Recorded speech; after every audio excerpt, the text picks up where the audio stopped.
오늘 어린 주일 맞이해서 여호수아 4장 1절로 14절 말씀 통해서 자녀에게 남겨줄 것, 이런 제목으로 함께 말씀을 상고하도록 하겠습니다. 이런 유대인들이 세상에서 보여주는 역할에 대해서, 특별히 역량에 대해서 말하자면 참 너무 많아서 입만 아플 뿐이죠. 발명가 에디슨, 여러분 유대인입니다. 20세기 최고 부자였던 록펠러, 유대인입니다. 그리고 플리처상을 만든 조지프 플리처도 유대인입니다. 또 투자에 기여했던 조지 소로스, 또 전설의 앵커 레리 킹, 또 영화감독, 세계 영화감독이었던 스티븐 스필버그, 유대인입니다. 또 컴퓨터의 빌 게이츠, 스티븐 잡스, 또 페이스북의 마크 저거버그, 유대인입니다. 또 구글의 레리 페이지, 아마존의 제프 베조스, 또 스타벅스의 하워드 슐츠, 이런 사람 다 유대인들입니다. 이외에 해할 수 없는 어마어마한 인재들이 다 유대인입니다. 뿐만 아니라 재산 10억 달러 이상, 이제 한화 가치로 말하면 1조 4,500억 재산을 가진 사람, 미국 사람 가운데 3분의 1이 유대인입니다. 지금 현재 하루에 이스라엘 전쟁에 소요되는 경비가 1조 원씩 나갑니다. 여러분, 현대의 전쟁은 경제전쟁입니다. 돈 없으면 패하게 돼 있어요. 미국 유명 대학교 교수 중에 5분의 1이 유대인이고 노벨상 수상자의 30%가 유대인입니다. 전 세계 인구의 0.2%인 930만 명이 이런 역량을 발휘할 수 있는 이유가 뭘까? 머리가 좋아서일까? 결코 아닙니다. 그럼 무엇이냐? 핀란드 헬싱키 대학 연구 결과에 보면은 유대인의 평균 IQ가 얼마 될까요? 유대인의 평균 IQ는 95입니다. 한국 사람의 평균 IQ는 105입니다. 그렇다면 그들이 이런 성과를 올리는 이유는 결코 머리가 좋아서가 아닙니다. 그들이 이런 역량을 발휘하는 근본적 이유 하나를 말하라고 하면 그들이 가지고 있는 바로 역사성과 가치관, 특히 이걸 다시 해석하면 자존감과 자신감이 있습니다. 이런 피카소도요, 이 피카소도 유대인입니다. 피카소. 유대인은 어머니만 유대인이면 다 유대인이 됩니다. 피카소의 말을 들어보면은 내 어머니는 나에게 말씀하셨다. 만일 네가 군인이 된다면 장군이 될 것이고 네가 성직자가 된다면 너는 교황이 될 것이지. 자존감과 자신감을 언제나 키워주었습니다. 그러나 나는 그러지 못했지만 그 대신에 나는 무한한 자존감과 자신감으로 그림을 그리는 나 피카소가 되었다. 자존감과 자신감이 흔히 말하는 성공의 차이를 결정하는 대표적인 사례이기도 합니다. 우리 자신은요, 우리 자녀들이 자존심, 물론 자신감을 가질 수 있도록 많은 노력을 해줘야 됩니다. 유대인들의 탈무드에 하면요, 사람에는 세 시기가 있다고 그러죠. 사람은 소년기가 있고 청년기가 있고 장년기를 살면서 삶의 성숙에 이르게 된다고 말합니다. 그런데 그 세 시기의 삶에 대해서 흥미있게 말했어요. 소년기는 우리는 부모를 위해서 살고, 청년기는 자신을 위해서 살고, 장년기는 자식을 위해서 산다. 소년기에 부모를 위해서 산다는 말이 얼른 납득이 하지 않습니까? 그러면 자녀들의 사는 모습을 한번 잘 살펴보세요. 우리 자녀들은 아무것도 아닌 것 하나 해놓고도 부모를 위해서 큰 공로를 세운 것처럼 행동하잖아요. 쉴 새 없이 그들은 부모의 관심을 끌어보려고 합니다. 그리고 부모에게 끊임없이 그들의 시선을 던집니다. 소년기에 우리는 부모를 위해 살다가 청년기에 그 초점이요. 자신에게 돌아가요. 자기에게. 그러다가 장년이 되면 우리는 모두가 자기 자식을 위해서 살아요. 부모는 없어요. 우리는 이와 같은 우리 현실을 긍정하면서도 막상 자녀를 어떻게 양육할 것이냐 하는 문제에 부딪히면 철학의 빈곤을 느낍니다.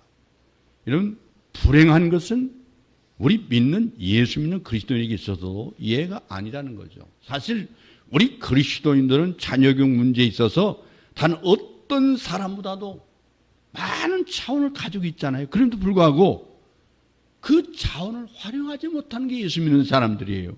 이스라엘 백성들은 자녀교육에서 세계 어느 민족보다 놀라운 모델을 가지고 있어요. 본을 가지고 있습니다. 사실 이스라엘 백성들은 하나님 보시기에 좋은 일을 많이 했고 나쁜 일도 많이 했습니다. 그들은 하나님이 보시기에 좋은 일만 하면 하나님께서 그들에게 상급을 주고 그리고 그들이 하나님 앞에서 그리고 이웃과의 관계에서 어떻게 살 것인가에 대해서 가르치고 격려합니다. 그들이 그래가지 못할 때 하나님은 그들을 때리고 책망하면서 하나님께서 그들에게 기대하신 것이 무엇임을 일깨워준 거예요. 성경을 자세히 읽어보면 이스라엘 민족의 역사에 초점을 두고 있다고 여러분 성경을 잘 보세요. 이 말은 하나님이 다른 민족을 소외시켰다는 의미가 아니라 오늘 우리에게 생명을 주시기 위해서 하나님이 이스라엘을 택했다는 거예요. 고린도전서 10장 1절에 보면은 이스라엘 백성들이 애굽을 떠나서 광야에서 지내던 역사적 경험들을 사도 바울이 고린도전서 10장 11절 말씀이 말하고 있는데 저에게 당한 이런 일이 거울이 되고 또한 말세를 많은 우리의 경계로 기록했느니라. 우리가 구약 성경을 읽으면서 그 사건이 우리와 아무 상관이 없는 이스라엘 백성들만의 역사라고 생각하면 안 되는 거예요. 하나님이 이 선택받은 이 백성들의 역사적 경험을 통해서 오늘 우리 민족이 우리가 살아가는 우리들을 향해서 하나님의 기대와 하나님의 메시지를 지금도 여전히 우리에게 전달하고 있기 때문에 그래요. 사실 이스라엘 민족의 역사는요, 세계 역사에 있어서 하나의 기적이고 경이로운 일입니다. 그들이 얼마나 많은 환난을 겪었어요. 얼마나 많은 핍박을 받았어요. 얼마나 잔인할 정도 역경이 시달려왔어요. 이와 같은 역사적 비극에도 불구하고 끈질기게 버티면서 그들의 자녀를 훌륭하게 길러내서 지금도 전 세계에 영향을 미치지 않는 인물, 정치, 경제, 문화 각 방면에 배출하면 놀라운 일이 아닐 수가 없어요. 이게 가정교육이 얼마나 잘 됐느냐는 거예요. 여러분 어떤 힘이 이스라엘 민족을 이렇게 놀라운 민족으로 만드느냐. 한 역사가는 이스라엘 민족의 피줄 속에는 어떤 다른 민족이 도저히 모방할 수 없는 하나의 무서운 정렬이 흐르고 있다고 말하는 바가 있어요. 그러면서 그는 이스라엘 민족사에 나타난 이 정렬을 두 개의 수레바퀴에 비유를 했는데 한 수레바퀴는 교육이라는 거예요. 교육. 또 하나의 수레바퀴는 신앙입니다. 다시 말해서 교육에 대해서 정렬과 신앙에 대한 정렬이 이스라엘의 뛰어난 역사를 만들었다는 거예요. 의미 있는 지적이라고 생각합니다. 오늘 우리에게 주신 말씀에서 우리 이스라엘 민족의 이러한 교육에 대한 정렬과 신앙에 대한 정렬을 찾아볼 수가 있어요. 이스라엘 민족이 잔인한 교육열이 어땠습니까? 한 교육자는 교육이 효과적으로 이루기 위해서는 세 가지가 필요하다. 그렇게 말했어요. 하나는 교육을 받을 기회가 있어야 한다는 거고 또 하나는 상징적인 도구를 활용해야 된다. 또 하나는 일관성 있게 반복하며 가르쳐야 된다. 오늘 세 가지 중점으로 말씀드리려고 합니다. 첫째는 이스라엘 민족은요 모든 기회를 자녀를 위해서 사용했어요. 모든 거.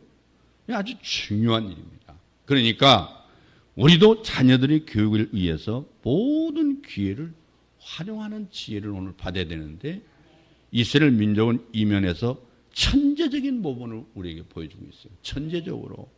이스라엘 민족은 그들의 삶이 자녀를 가르치는 교육의 기회였다는 거예요. 우리는 흔히 명절 되면 좀 편히 쉬면서 늦게까지 잠을 자고 그렇지 않으면 여행을 떠나고 그런데 이스라엘 백성들은 이 명절을 하나의 교육의 기회로 삼고 있다는 거예요. 명절을. 가령 장막절 같은 명제는 자녀를 데리고 나가서 들판에 나가서 천막을 쳤어요. 이건 물론 귀찮고 괴로운 일이죠. 그 자녀가 묻습니다. 무엇 때문에 이 좋은 명절에 이런 괴로운 일을 해야 합니까? 부모에게 항의할 수도 있지만 그럴 때 아버지가 자녀에게 이렇게 말합니다. 얘들아, 옛날 우리 조상들이 광야에서 이런 천막을 치고 이 천막 속에서 하나님을 만났다. 이 역사성, 그 역사 속의 신앙, 이 두 가지를 가르친 거예요. 오늘 귀하게 드세요. 제 설교는 마지막이니까요. 여러분 자녀를 한번 생각해 보세요. 내 자신을 그렇게 키웠는가 한번 반성도 해봐야 되고 두 가지가 있었느냐는 거예요. 역사성과 신앙. 여러분 6월절 되면 한밤중에 곤히 잠드는 자녀를 깨워요. 그 잠들어 있는 사람을 깨우면 얼마나 짜증나요? 그러면 잠자던 자녀들이 눈을 비비고 일어나면 짜증스럽게 이렇게 말합니다. 아버지, 왜 이렇게 잠을 깨우면서 괴롭힙니까? 아버지가 대답합니다. 얘들아, 옛날 우리 조상들이 애굽에서 오랜 세월 종살이 하다가 하나님의 은혜로 애굽의 땅을 떠날 때 아주 급하게 한밤중에 온 백성을 깨워가지고 허리띠를 띠고 여호와 하나님의 명령을 따라서 자유를 얻기 위해서 이 애굽을 떠났단다. 이처럼 이스라엘 민족에 있어서 명절은요 늦잠 자고 놀러 다니는 일이 아니라는 거예요. 우리는 기회만 있으면 놀러 다녀요.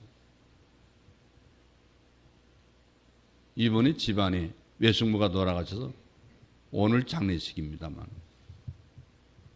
제가 새벽에 3시 반에 일어나서 일정들을 아침에 낮에 소화를 2군데 뛰느라고 정신 바빴다가 너무 더워서 샤워하고 다시 옷 입고 다시 서천에 내려가는데요.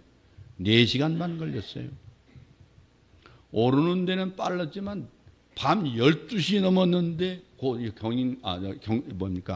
서해안 고속도로가 새벽까지 차가 빨간 불면서 그냥 주차장이에요. 내일까지 쉬니까 지금 이제 놀러 가는 거예요. 놀러 가. 이게 우리 민족성이에요. 여러분 그렇다고 해도 우리가 세계적으로 잘 사는 이 기회를 많은 사람들이 과거 역사를 잃어버리더라고. 미우나 고우나 박정희 대통령의 경제정책 때문에 우리가 파먹고 살아요. 저는 그건 거부할 수 없다고 생각합니다. 우리는 그 역사를 감축해서 앞에 정권들이 별짓을 다 했어요. 저는 그거 잘못됐다고 생각해요. 이 나라의 모든 대통령들이 공과가 있습니다. 그러나 박정희 대통령 때문에 우리가 밥 먹고 살아요. 지금. 그 다음 대통령들은 뭐 대단한 게 없어요. 이렇게 경제적으로 세계 10대 경제 대국이 있다는 사실에 대해서는 그 과거의 역사를 묻어버리려고 그래요. 자기들 지적은 남기고. 양심 있으면 민족이 깨어나야 돼요. 영남 사람, 호남 사람, 충청도 사람 가릴 게 아니에요. 우리가 이 밥을 먹고 사는 게 누구 때문인데 우리는 과거 역사를 짓밟으면 안 된다고요. 여러분 오늘 보면 말씀 1절 보세요. 온 백성이 요단 건너기를 마침에 그 이스라엘 백성은 기적적으로 요단을 건너갑니다. 요단강을 건넌 후에 여호수아는 중대한 명령을 4절에서 내려요. 4절 말씀에 뭐라 되어 있어요? 여호수아가 이스라엘 자손 중에서 매 지파에 한 사람씩 예비한 그 12사람을 불러서 12지파를 대표하는 12사람을 뽑아서 12개의 돌로 기념비를 세우도록 명령했어요. 그리고 6절에서 이렇게 말했습니다. 이것이 너희 중에 표징이 되리라. 후일에 너희 자손이 물어 가로되 이 돌들은 무슨 뜻이냐 하거든 이렇게 대답하라. 그리고 9절 말씀 보세요. 여호수아가 또 요단 가운데 곧 언약궤를 맨 제사장들의 발이 선 곳에 돌 12를 세웠더니, 다시 말해서 그들이 고생스럽게 그러면서 기적적으로 요단강을 건너는 위에 이제는 살았다 하는 그 안도의 숨을 내신 것이 아니라, 이런 고생 속에서 그들의 소중한 경험을 나중에 자녀들에게 어떻게 전달할 것인가, 그걸 생각했다는 거예요. 역사성 신앙. 19절 20절 보시면 청월 10일에 이 백성이 요단에서 올라와서 여리고 동편 지경 길갈에 진침에 여호수아가 그 요단에서 가져온 12돌을 길갈에 세우고, 그러니까 이 두 개의 기념비를 세웠어요. 하나는 요단강을 건너자마자 제사장들이 발이 섰던 그 장소에 세우고, 또 하나는 길갈에는 안전지대에 거기에 도착해서 12돌의 기념비를 세웠다. 그리고 21절 보면은 이스라엘 자손에게 일러 가로되 후일에 너희 자손이 그 아비에게 묻기를 이 돌은 무슨 뜻이냐 하거든 너희는 자손에게 알게 하여 이르기를. 우리 가운데 과거에 고생을 많이 한 사람들은요, 그 지난날에 고생한 걸 자녀들에게 알려주는 걸 꺼리나 해요. 그리고 자녀들이 아주 대먹지 못하기 때문에 내가 보니까, 그거 고생한 거 그거 아버지 고생이지 그 얘기를 우리가 합니까? 이런 잘못된 자녀들이 있어서 얘기하는 거예요. 그러니 민족이 희망이 있다고 생각하세요, 여러분? 그 사람들 때문에 우리가 이만큼 경제 대국이 됐습니까? 아닙니다. 자기 부모, 할아버지, 할머니, 우리 때 때문에 지금 쉽게 경제 시대국이 된 거예요. 지금 먹고 사는 사람들은 선조의 고생을 몰라요, 몰라. 배고프고 헐벗고, 저 학교 다닌다고 설정하다고 밥 엄청나게 굶고 다녔어요. 얼굴이 새카맣고 눈이 맞은 매리하고 광대가 툭 나오고 맨날 굶고 살았어요. 지금 신학교 가니까 신학생들이 얼굴이 살이 포동포동 쪘더라고.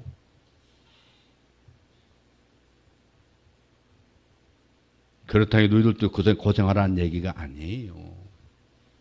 이 고난의 역사를 잃어버리면 안 되는 거예요. 이스라엘 민족은 그렇지 않아요.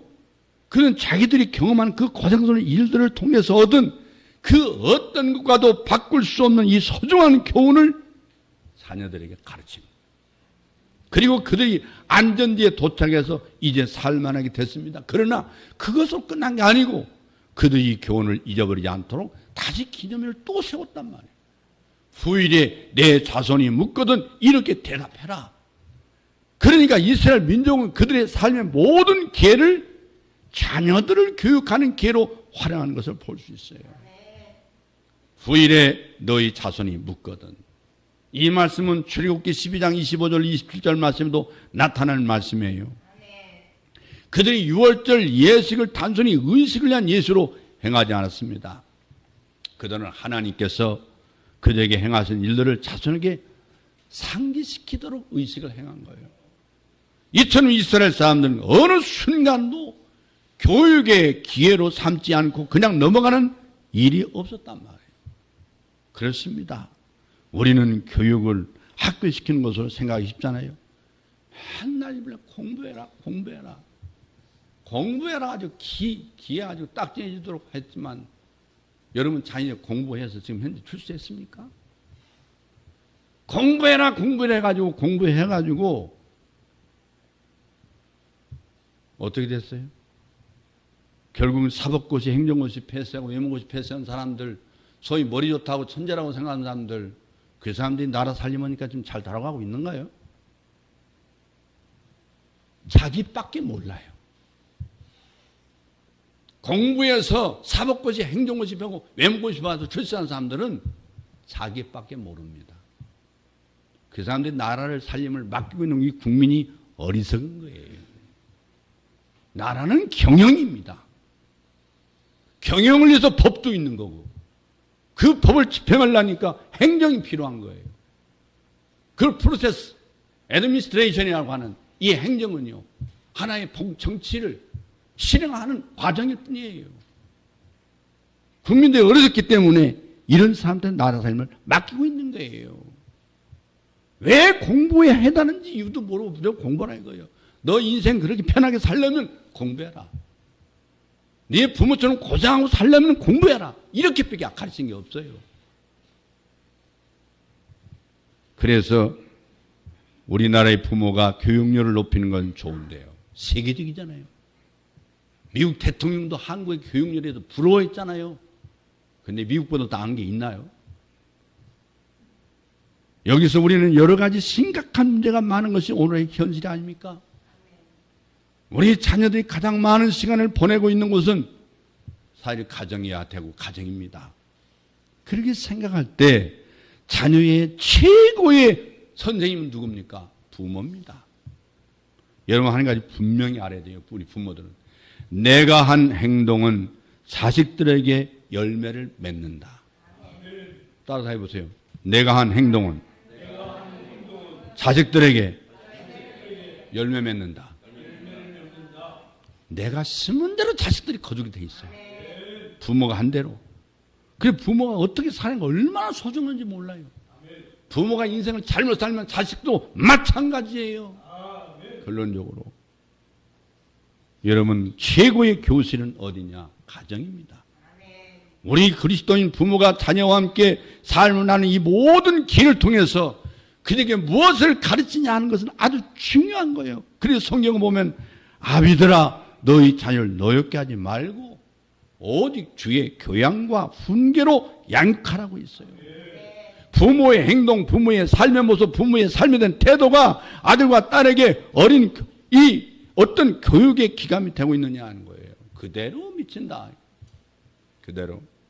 우리는 구약 성경에 나타난 이 하나님 백성들의 정렬, 이 정렬을 다시 배워야 되겠어요. 그들에게 있어서는 모든 기회가 교육이에요. 명절도 교육이요, 예식도 교육이고, 행사도 교육이고, 프로그램도 교육이고, 자녀들과 즐기는 시간도 그들 모든 바른 교육을 위해서 있었던 거예요. 두 번째는요, 이스라엘 민족은 상징을 통해서 자녀를 교육했습니다. 우리는 교육의 길을 높이기 위해서 시청각 교재를 사용한 것을 봅니다. 귀로 듣는 것보다 눈으로 보는 것이 더 분명하게 그 인상을 마음속에 새길 수 있기 때문에 시청각 교육을 사용합니다. 오늘 주신 말씀에서 이스라엘 백성은 어떤 교육 기제를 활용했습니까? 그들은 요단강을 건넜다는 사실을 귀로만 전달한 게 아니라 그 기념비를 세웠단 말이에요. 후일에 자녀들이 아버지에게 무슨 뜻이요? 물을 때 그러면 이스라엘 백성들은 상징적인 교육의 기제를 활용했다는 사실이에요. 무유대인들의 자녀교육은 우리가 배워야 할 것이 너무나 많습니다. 자녀교육에 대해서 내가 아이를 학교 보내고 돈을 주면 되는 것이지 무엇이 더 필요합니까? 부모가 바쁜 가운데 야 거기 돈 있지? 돈 가지고 짜장 사 먹고 뭐 사 먹고 돈뿐이 모르는 거죠. 그러나 부모가 바로 자녀의 교사임을 기억해야 합니다. 부모로서 우리는 자녀에게 무엇을 가르치고 있습니까? 그들과 얼마나 시간을 보내고 얼마나 관심 가지고 얼마나 많은 대화로 시간을 가지고 있습니까? 여러분 들어보세요. 오늘 아침 출근 전 스타벅스에 들려서 커피를 마시고 그리고 아이폰으로 페이스북을 열어서 SNS를 잠깐 보고 그리고 이 구글에서 필요한 정보를 검색해서 읽어보고 출근해서는 엑셀로 업무 처리를 열심히 해야지. 주말엔 오랜만에 인디애나 존스 그 영화를 한 편 보고 그리고 자녀들에게 아인슈타인 의인전 동화를 들려줘야지. 공통점 찾으셨어요? 여러분 이게 다 얘기들은요. 유대인을 얘기하는 거예요. 유대인. 이런 스타벅스, 하워드 슐츠잖아요. 아이폰, 스티브 잡스. 페이스북, 그 마크 저버거가 한다. 그 다음에 그 구글, 레리 페이지. 그 다음에 세리 게이브렌. 그 다음에 뭐예요? 엑셀, 빌 게이츠. 여러분, 그 다음에 인디애나 존스 영화 누구예요? 스티븐 스필버그. 다 유대인들이에요. 전 세계 0.2%의 인구 비중을 차지하는 유대인이잖아요. 뿐만 아니라 미국 최고의 부자가 40명이 있어요. 16명이 유대인이에요. 노벨 수상자 30% 이상이 유대인이에요. 부와 지혜의 대명사로 사람들의 귀와 입으로 오르내리고 유대인의 그 자녀교육까지 아주 유명하잖아요. 그래서 유대인 자녀교육 방식이 세계로 유명하지만 그 중에서도 하브르타, 아마 여러분 유치원 선생님들 이분들 알고 있죠? 하브르타. 이 하브르타는 특히 흥미로운 접근 방식을 제시하고 있어요. 이 하브르타는 히브리어로는요, 친구라는 뜻을 가진 하브르타, 여기서 나온 거죠. 친구. 이게 고대 이스라엘에서부터 시작된 오랜 교육 방식이지만 현대까지 이어져 유대인 교육의 핵심을 자리 잡고 있단 말이에요. 이 하브르타에 대해서 자세히 알아보면서 그대의 교육 방식이 우리에게 어떤 영감을 주고 있는지, 여러분, 이 하브르타는 뭐냐면 유대인의 자녀교육의 핵심이에요. 하브르타, 유대인의 전통적 자녀교육 방식으로 짝을 지어서 질문하고 대화하고 토론하는 걸 말하는 거예요. 우리는 주입식 교육을 막 시켜가지고 기억력이 좋은 사람이 천재야. 응용력도 없고 창의성도 없고 생각하지 않고, 왜 그런지 why 그게 없어요. 어른이 말하면 그런 줄 알아. 그럼 그거 얘기하는 거예요. 거기서 새로운 창의가 나오지 않아요. 완전히 암기 바보를 만드는 거지. 암기 바보. 암기는 잘해요. 천재라고 말해요. 단순히 지식을 전달하는 것이 아니라 아이들이 스스로 생각하고 판단하고 창의적인 사고력을 키워줄 수 있는 교육이 하브르타예요. 하브르타는 질문과 대화 중심이에요. 질문하고 대화. 교사나 부모가 일방적으로 지식을 전달하는 게 아니라 아이들이 질문하고 대화하고 토론하는 걸 중심으로 이루어지는 거예요. 우리는 포럼만 하지, 포럼이라는 라틴은 알고 있고 영어도 알고 있지만 포럼장에 가보면 일방적인 주입식 강의밖에 없어요. 토론이 없어요. 토론이 없는데 그게 무슨 포럼이에요, 포럼이. 우리나라는 벌써 오랫동안 주입식 교육을 받았기 때문에 포럼이라는 라틴을 써서 광장에 사람들 모이면 서슴없이 주고받는 대화가 있고 토론이 있고 반대論있고 긍정론 있고 반대론 있고, 그렇지 않습니까? 그게 토론이고 그게 포럼이에요. 우리나라는 교육방식이 틀려먹었어요. 거기서 위대한 인재를 못 만드는 거예요. 협력과 경쟁의 조화를 이룬다는 거예요. 두 번째는 짝을 지어 서로 협력하면서 경쟁하는 것이 자연스럽게 이루어지는 교육이에요. 아이들은요, 이 사회성과 리더십을 키울 수 있잖아요. 우리 교회학교 교육에도 마찬가지예요. 이렇게 질문과 대화 중심에서 협력과 경쟁을 조화시켜서 단순히 교회가 필요한 인물을 키우는 게 아니라 이 나라, 하나님의 나라를 위한 이민족과 세계를 위한 인재를 양성해야 된단 말이에요. 리더십을 키워줘야 돼요. 서로 좋아할 수 있는 협력을 이룰 수 있도록 해야 되고, 뿐만 아니라 창의적인 사고력을 증진시켜야 돼요. 정해진 답을 찾는 게 아니라 다양한 시각에서 문제를 바라보고 해결하는 능력을 키워주는 게 바로 하브르타예요. 그 다음에는 자기 주도 학습 능력을 강화하는 거예요. 아이들이 스스로 공부하고 학습을 주도하는 걸 강조해요. 우리 한국에 자율학습이라는 게 있는데 자율학습이 뭔지도 모르고 선생들이 자율학습이라고 말하고 있는 거예요. 선생들이 다 무식하다니까요. 자율학습이 뭔지 모르고 자율학습이래. 자기 주도적인 학습 능력을 강화시키는 게 자율학습이에요. 이런 걸 선생님 리더에 나가야 되는데 안 되고 있는 거죠. 하브르타 교육법의 원칙과 특징을 보면요, 상호작용 소통을 강조해요. 그래서 교사나 부모는 학생들에게 일방적인 지식을 전달하는 게 아니라 서로 의견을 교환하고 협력하고 문제를 해결하는 방도를 찾아내는 거예요. 문제 해결. 우리는 문제가 닥치면 다 두려워하잖아요. 군대가 있는 아들이 엄마한테 전화하잖아요. 엄마 이럴 때는 어떻게? 아니, 군대 간 놈한테 엄마가 어떻게 얘기해야 되는 거예요, 지금 이제. 우리 교육의 실패. 나이가 20살 넘은 아들, 거기가 어느 딸이 오면 그 딸은 고생하게 돼 있어요. 그 다음에 비판적 사고와 창의성을 촉진하는 거예요. 학생들은 주어진 문제에 대해서 다양한 각도의 생각하고 독자의 해결책을 모색하면서 논리적인 사고와 사상과 분석적인 기술을 향상시켜야 되는 거예요. 그 다음에 실제 삶과 연결시키는 거예요.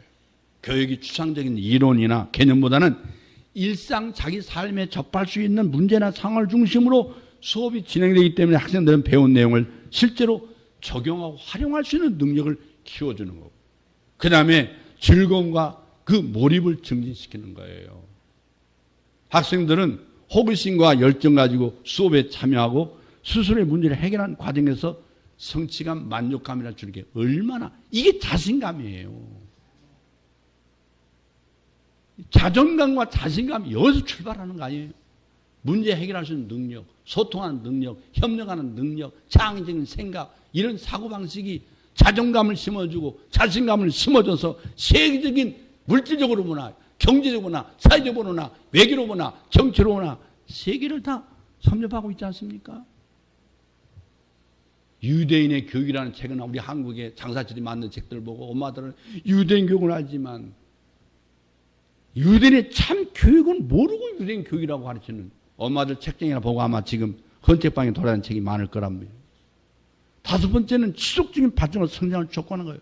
한번 배우고 끝나는 게 아니라 계속해서 새로운 지식과 기술을 습득하고 자신의 역량을 향상시키는 걸 목표로 하는 거고. 그리고 그들은 대화 토론을 좋아해요. 그래서 사고력을 향상시키는 거예요. 생각하는 거예요. 생각. 단순히 어떤 정보를 갖다가 어디서 빼다 쓰는 게 아니고요. 우리 이런 정보를 암기하거나 수동받는 게 아니라 학생들이 스스로 생각하고 질문을 던지고 학습에 참여해서 정보를 양산해내는 거예요. 아이들을 만들어내는 거예요. 여러분, 이런 능력을 키워주면서 다양한 분야에서 활동할 수 있는 도구를 제공하는 게 그게 교육 아닙니까?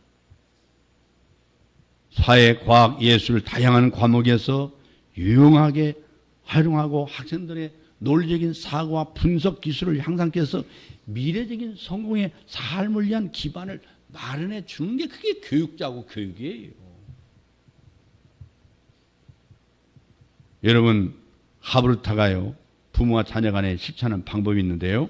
실천하기 위해서는 항상 부모는 자녀에게 뭘 주냐면 호기심, 창의성, 그걸 존중해주고 칭찬해주고 격려해주는 거예요.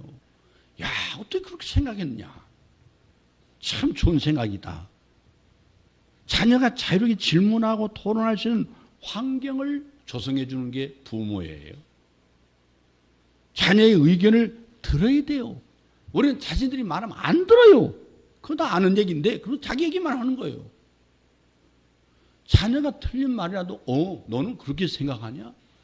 우리는 맞는 것과 틀린 거고 정답과 오답으로 교육을 시킨 거예요. 유대는 절대로 너 틀렸다가 아니라 나하고 생각이 다르구나. 존중해 주는 거예요. 그게 살아있는 교육이지. 맞는다 틀린다로 생각할 때 암기만 잘하면 된 거예요. 생각이 필요 없는 거예요. 그래서 자녀가 자기 생각을 충분히 표현할 수 있도록 기다려주는 게 바로 부모예요. 그게 참담 선생님이에요. 들어줘야 틀린 말을 하더라도 틀리게 말해도 우리는 충분히 너는 그렇게 생각하구나. 그러니까 이렇게 제가 이 하브르타에 대해서 얘기하면 끝도 없어요. 할 얘기가 많아요. 마지막 세 번째로는요. 이스라엘 백성들은 일관성 있게 자녀를 가르쳤습니다. 교육은 그 가르침 일관성 있을 때 효과가 증진되는 거예요. 그래서 교육학자들은 교육에 있어서 무엇보다 중요한 것은 반복적 원리를 활용합니다. 반복. 중요한 교훈은 계속 반복하는 거예요. 여러분, 목사님이 설교할 때 설교의 중요점을 강조하기 위해서는 반복 교육 원리를 활용하지 않습니까? 듣는 사람이 이건 참 중요하기 때문에 목사님이 반복해서 힘을 주어서 말씀하는구나. 학교도 강의 들을 때 선생님이 반복해서 말씀하신 부분에 밑줄을 그어놓다가 시험 공부할 때 그 부분을 잘 기억하면 시험에 되게 나오잖아요. 반복의 원리가 이렇게 중요한 거예요. 이스라엘 민족이 12도를 가지고 기념비를 세울 때 요단을 건너자마자 하나 세우고 그것으로 끝나지 않고 그들이 길갈에서 거기에 도착해 다시 한번 또 기념비를 세웠어요. 지금도 이스라엘 방문해 보면 이스라엘 도처에 기념비가 아닌 것이 없다는 걸 발견할 수 있어요. 그러니까 고적이 아닌 것이 없어요. 이 모든 걸 가지고 자기 자녀들에게 뭘 가르칩니까? 역사성을 가르치는 거예요. 민족의 역사, 아픈 역사, 하나님의 개입한 역사, 하나님의 놀라운 기적의 역사를 가르치는 거예요. 그 역사 속에 신앙을 가르치는 거예요. 신앙. 이게 얼마나 중요한지 몰라요. 교육에 대한 정렬과 신앙에 대한 정렬은요, 갈라놓을 수 없는 관계예요. 왜냐하면 이스라엘 백성이 있어서 교육의 내용이 바로 신앙이기 때문에 그래요. 민족의 역사 속에 신앙이 들어있단 말이에요. 그 속에 신앙 전달 방법이 바로 교육 아닙니까?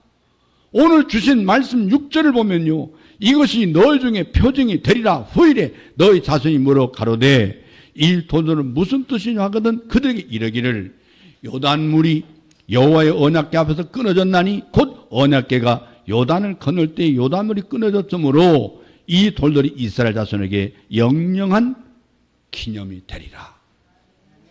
이건 우리에게 무슨 교훈을 줍니까? 오늘 우리가 어떤 교훈을 받아야 되죠? 우리가 하나님이 함께 계시는 걸 상징하는 그 언약궤를 메고 나갔더니 우리로서는 도저히 건널 수 없게 보이던 요단강물이 우리 앞에 갈라졌단다. 하나님이 함께 하시니까 그렇게 넘치는 요단강물이 폭증하더라. 이것만 가르친 게 아니죠. 이스라엘 백성들은요, 이 놀라운 사건을 통해서 하나님의 위대한 역사, 하나님의 위대한 사역과 고난과 파도를 이기는 하나님의 위대한 능력을 그 후손들에게 전달하기 위한 목적인 거예요. 하나님의 위대한 역사.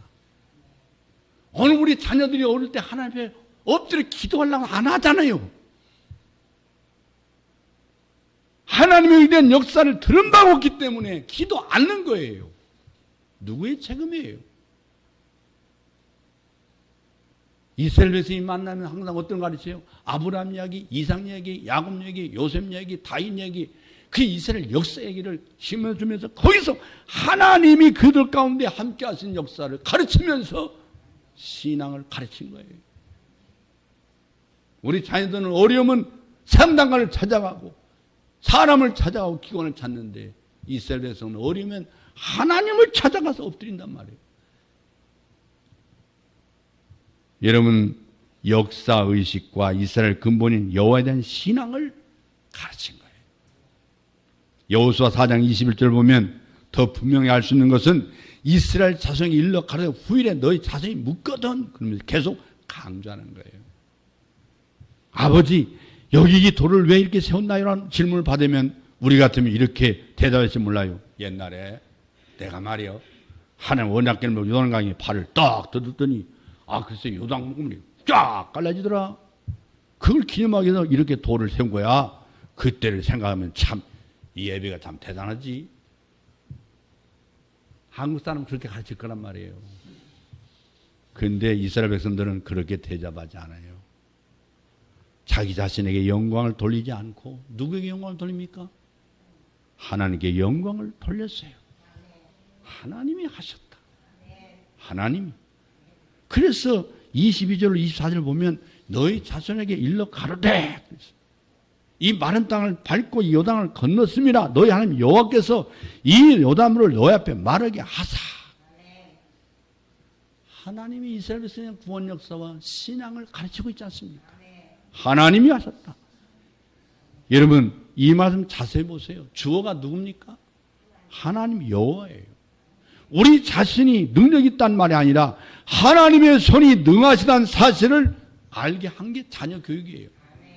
하나님 손. 사랑하는 성도 여러분, 부모된 우리가 자녀에게 아무리 커다란 도움이 된다 해도 우리가 그들에게 영원히 도움을 줄 수는 없는 거예요. 우리는 언젠가 그들의 곁을 떠날 수밖에 없어요. 우리 자녀들은 더 이상 우리의 도움이 필요 없는 자리에 있게 될 것입니다. 그러나 그때는 그들에게 누구의 도움이 필요하십니까?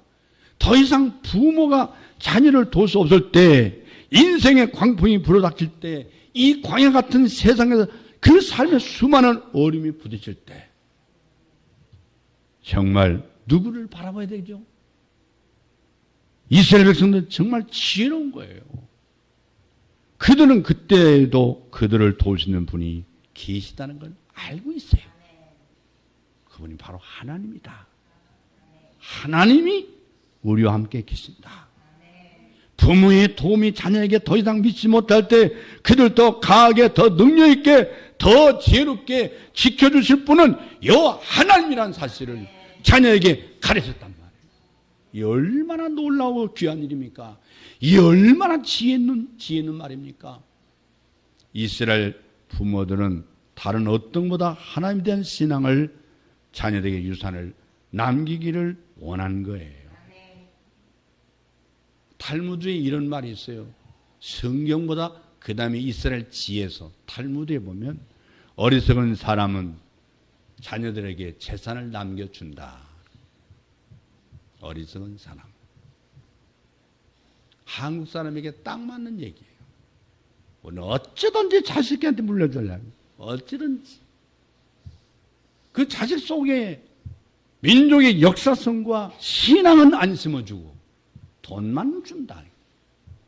돈 가지고 망하라는 거나 똑같은 거예요. 여러분, 신앙교육을 받지 못한 자녀에게 재산을 넘겨줘보세요. 그 재산 때문에 자녀들이 더 비극적인 존재가 될 수가 있어요. 신앙교육을 제대로 받지 못한 부자들의 자녀들이 불과 한 세대를 넘기지 못하고 몰락해 간 가정을 우리는 얼마나 주변에서 많이 보았잖아요. 모두의 삶의 교훈은 우리에게 무엇을 가르치고 있습니까? 탈무드는 이런 말을 했어요. 양식 있는 사람은 자녀에게 지식을 남기고 지혜로운 부모들은 자녀들에게 신앙을 남긴다. 중요한 말 아닙니까? 이런 때 암이 나올 텐데 다시 물어야 암이 나오지? 따라서 하겠어요. 양식 있는 사람은 또 양식에 집에 쌀이 있는 사람은 그렇게 또 알려나 모르겠네요. 양식 있는 사람은 자녀들에게 지식을 남기고 지혜로운 부모들은 자녀들에게 신앙을 남긴다. 여러분은 자녀에게 무엇을 남겼습니까? 뭘 남기고 싶습니까? 잠언서 14장 26절 말씀은 모든 믿는 부모들이 잊지 말아야 할 말씀이라고 생각합니다. 잠언서 14장 26절에 여호와를 경외하는 자에게는 견고한 의뢰가 있나니 그 자녀들에게 피난처가 있으리라. 우리 자녀들이 인생을 살아가면서 폭풍우 만나게 될 걸 여러분 아십니까? 인생 항해는 폭풍 없이는 항해할 수가 없어요. 삶의 폭풍우에 직면했을 때 나를 도와주는 힘이 어디에도 없다고 절망할 수가 없는 상황에 처했을 때 우리는 그들에게 무엇을 바라보라고 가르쳐주고 가야 합니까? 뭘 가르치겠습니까? 다윗 왕의 유언은 감동적이잖아요. 역대상 28장 9절에 보면 내 아들 솔로몬아 너는 내 아비의 하나님을 알고 온전한 마음과 기쁜 뜻으로 섬길지어다. 누구를 알라고 그랬어요? 아비를 알라고 하는지 안 했어요? 육신의 아버지와 어머니를 잊지 않아야 됩니다. 그런데 다윗은 단순히 아버지인 자기를 자녀에게 기억하는 것으로 자기 의무가 끝났다고 생각하지 안 하고 무력하고 보잘것없는 부모, 많은 잘못을 자녀에게 볼 수밖에 없는 자기보다 더 소중한 자녀에게 남겨야 했던 게 뭡니까? 하나님이에요. 하나님. 다윗이 아들에게 남긴 유산은 하나님이에요. 여러분 자녀에게 무엇을 남기를 원합니까? 예수 믿는 사람은 오히려 더해요. 사실은. 자녀에게 돈 못 날라주죠. 재산 못 날라줘서 난리 치고 앉았어요. 여러분 메가드 장군이 이렇게 기도했어요. 내 인생을 헛되이 살지 않았노라고 고백할 수 있도록 주여 도와주옵소서. 특별히 오늘 가정의 달을 맞이해서 우리 자녀에게 하나님을 유산으로 남겨주기를 주의 이름으로 축원합니다. 여러분 자녀들이 하나님 앞에 돌아오기를 위해 눈물로 기도하시고 이 5월 한 달 동안 여러분 가정에 복음화되기를 주의 이름으로 축원합니다. 여러분들 지금도 자녀들이 예수 믿지 않는데 모르는 사람도 예수 믿는 사람도 복음이 없기 때문에 믿어도 그만, 안 믿어도 그만. 네 알아서 해라. 이렇게 생각하고 앉는 거예요.